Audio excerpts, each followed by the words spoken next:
Good day mga ka-stroke. Ayan, for today's video ay papakita ko naman sa inyo ang tamang paglakad na nailindiko ang tuhod at saka ang matibay na balanse. Ayan, magka-combine po yung dalawang yan.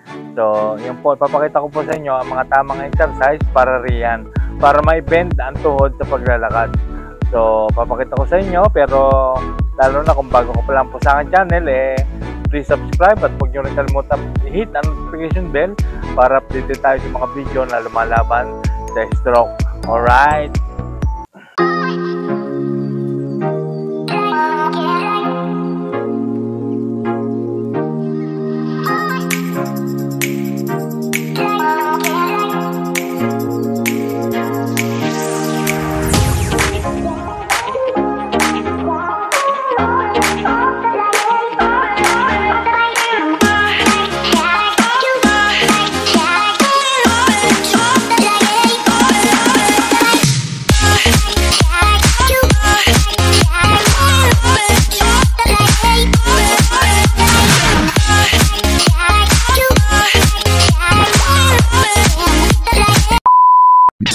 Ayan, ang ibig ko sabihin ay ang pag maglalakad tayo, kalimitan na ganito lakad. Ayan.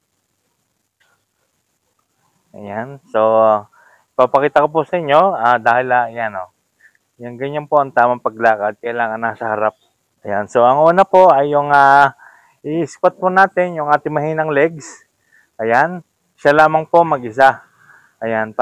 Tapos, kailangan po natin ng upuan para alalay. Kasi wala tayong therapist na mag-aalalay sa likod. So, kailangan may upuan. So, pag ganito po, yung mahinang legs, ang i-squat, siya lang mag-isa. Ayan, para nakaganyan po. Ayan, nakaganyan. Pwede po natin bilangan ng hanggang 10 repetition, pero isasample ko po ang 5. Ayan. Yan, 1, 2, 3, 4, 5. Ayun, ganun po. Ulit-ulit po natin gagawin yun, yung pag-squat.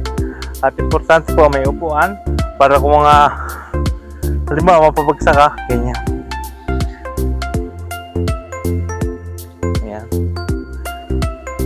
Mapapabu ka. May upuan, may nakalalay. So, ang sunod po ay patitibayin natin ang balanse.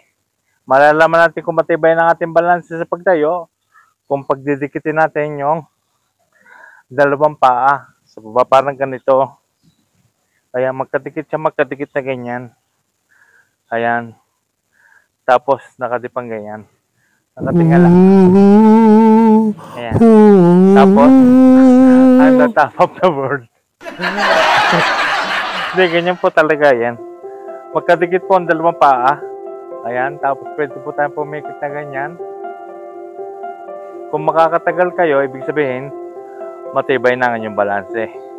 Pero kung may ganyan-ganyan pa, hindi pa, madali pang matutumba. Ito po ang isang magpapatibay sa balanse para kung masagi ka, hindi ka basta-basta matutumba. Yung magkadikit, ayan, magkahibali na ganyan, pero magkadikit siya, yung dikit na dikit. Ayan.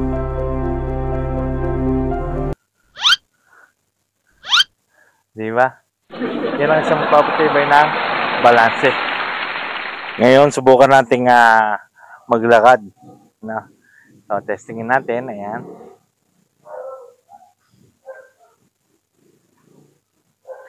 Ayan. So, pangkaraniwan, diba, ganyan. Ayan, tapos nakaganyan. Pagka maglalakad tayo, practicein din natin na nakababa ng ating kamay. Ayan. At saka kinakailangan, ma-practice nga natin yung pag-bend ng tuhod. Kasi yung pinakita kong pag-squat na ito lamang ang i-squat at saka yung balance, mapapractice nyo ng iliko ang tuhod Tsaka dapat lagi siya nasa harap. Ayan. Sa harap lagi ang patak. Ayan, ganun. Tapos yung kamay, practicein din natin na sway.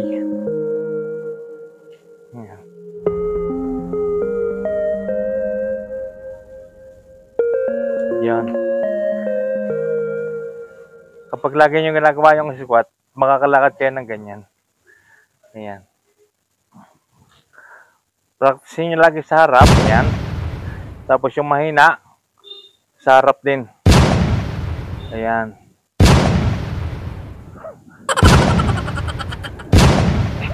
Ganun. Kaya-kaya natin practicein yun. Basta ginagawa mo lagi yung pag-squat, yun yung technique doon eh. Para mailiko yung tuhod sa paglalakad.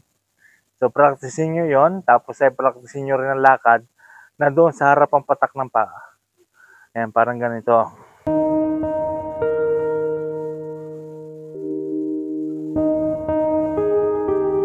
Ayan, ganun.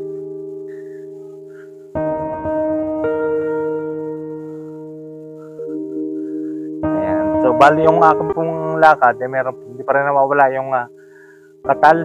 Ayun. So, talagang nando pa rin, may naiwanan pa rin siyang residue. Hindi pa rin po siya perfect na 100% kagaya nung dating lakad. So, yun po ang sikreto na para mailikuan pa. Mas mabilis pala yun. Yung naka-squat, kung kayo nang i-squat ng isa lang paa, yung mahinang bahagi. Pero mas maganda kung meron kayong walker, nakahawak sa walker, o kaya ay kung wala kayong ganitong bakod, kahit sa sink. Yan. Tapos, kung gagawin natin yun, kailangan may alalis sa likod. O sino man membro ng pamilya o membro ng barangay.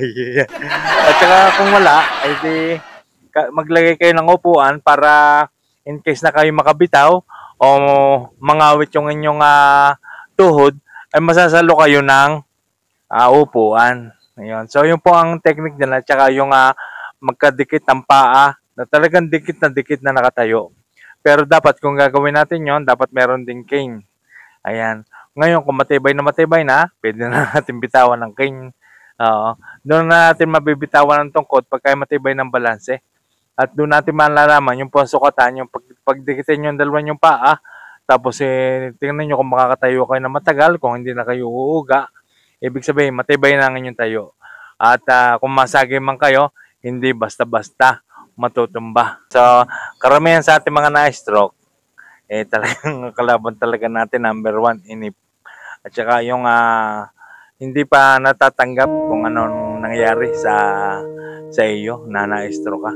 Kailangan kasi matanggap mo yan eh. At saka isipin mo na lang, hindi lahat ng na-stroke na kagaya natin ay binibigyan ng second chance na mabuhay. Yung iba ay natutuluyan ka kaagad, namamatay ka kaagad. Pero tayo, binigyan tayo ng second chance. Ibig sabihin, binigyan pa tayo ng laban. So, dapat labanan natin yan. Ngayon, kung iniisip mo naman yung mga nawala sa iyo, nangyari sa iyo, parang tinuturing mo sarili mo na parang wala na. Yung sukuan walang silbi. Makakabawi pa rin po. Kaya nga tayo binuhay pa eh. There's always a second chance talaga binigyan tayo. Kasi itong pagsubok na ito ay binigay sa atin. Hindi naman ibig sabihin noon ay di natin kayang lampasan. Malalampasan po natin yan. At halimbawa ko na po sa inyo palagi ay ang aking pong sarili. Nung una po ay ako'y ganyan din. Inip ako. Exercise ako ng exercise. Lahat ay ginagawa ko. Nagpa-therapy pa ako. Pero napakabagal ng progress. Napakabagal ng development. Parang hindi gumagana yung mga exercise ko noon. Pero nung bandang huli, unti-unti siyang naramdaman ko, unti-unti siyang lumalakas at halos bumabalik siya ng mga 85% sa out of 100%. At nagagamit ko na nga siya sa normal na pamumuhay. Ayan sa akin pagtsatsaga talaga. So, dapat talaga tayong lahat ay kailangan matibay ang paghihintay at saka may motivation ka nga. Yung naniniwala ka sa yung sarili na ikigagaling. At saka yung meron din kasama rin yung lakas ng loob at tapang. Ayan, kailangan kasama yun sa pakikipaglaban. Kasi pag nainip ka, inisip mo na wala nangyayari, parang isipin mo sa sarili, wala, ganito na ako palagi. hindi totoo yun. May mangyayari talaga. Walang mangyayari sa iyo talaga. Ganyan ka na nga lang palagi kung wala kang gagawin sa iyong sarili. So, tinutulungan naman tayo ng Diyos tulungan mo rin yung sarili, kailangan may gawin ka sa iyong sarili. Exercise talaga is the key. At saka, pag nag-exercise nga, naroon yung sakit, masasaktan ka, yun ang maganda. Ibig sabihin noon, pag nasasaktan ka, talagang umi-epekto yung exercise. Kailangan masaktan ka eh. No pain, no gain. Yan. So, dapat, laban lang tayo, parang practice ko. Ano yung pinapakita ko pong yung base sa aking experience. Tapos ngayon, ito pong tibay ng balanse at pagtayo, dapat po talagang pinapractice natin. Kasi pag matagal ka ng recover, tapos nasanay ka ng ganun ang lakad mo, pakiramdam mo, normal na. Wala kasing mararamdaman na sakit na. Pero ang lakad mo, hindi mo alam, napakapangit. Kasi ganun ako, nasanay Pero pinapractice ko na talagang dapat nasa harap yung normal na lakad. Pero naroon pa rin yung katal Pero bagamat ngayon at least nakakalakad ako ng tama, itatama ko. So practicein natin yon, at saka yung ating kamay, lagi practicein din natin. Talagang practice makes it perfect talaga. Practice, exercise. Laging importante kasi gumagalaw siya ng gumagalaw. At dapat ay may tamang proseso din yan at may tamang step para maibalik ang kahit nasa 100% maka 85 ka. Ay napakaganda na noon kasi ang aking pong kaya ng aking kamay, ayan, so 100% nasa 85% na siya. Pero yung pa ako naman ay mga 75 ganoon. Pero at least nakakalakad ako ng tuwid. At yan dahil sa aking pagtsatsaga, paghihintay at paniniwala sa sarili. At laging iniisip ko ay positibo lagi. Kasi natin ang mga negativity, talo ka dyan. Huwag mong isipin na walang mangyayari, may mangyayari. Kung may gagawin ka sa iyong sarili. Sa iyo po nakadepende ang iyong paggaling. Sa iyo lang sarili. Kung ayaw mag-exercise, di wag. Mangyayari. Kaya nga sa iyo lang nakadepende, kailangan na lumabang ka. Laban talaga. So maraming salamat po. Yung po ang aking masasabi. At ang aking pinakita mga exercise, talaga pong iyan ay makakatulong kung gagawin ninyo ng gagawin. So maraming salamat at ako po naniniwala sa ating mga na-stroke na talagang may laban pa. Malaki po ang pag-asa dahil tayo binuhay pa. So saludo ako sa mga na-stroke na lumalaban. At yan, yung aking masasabi, maraming salamat sa panonood. Lagi nating isipin na tayo ay gagaling, lalakas, at titigas. So maraming salamat and God bless.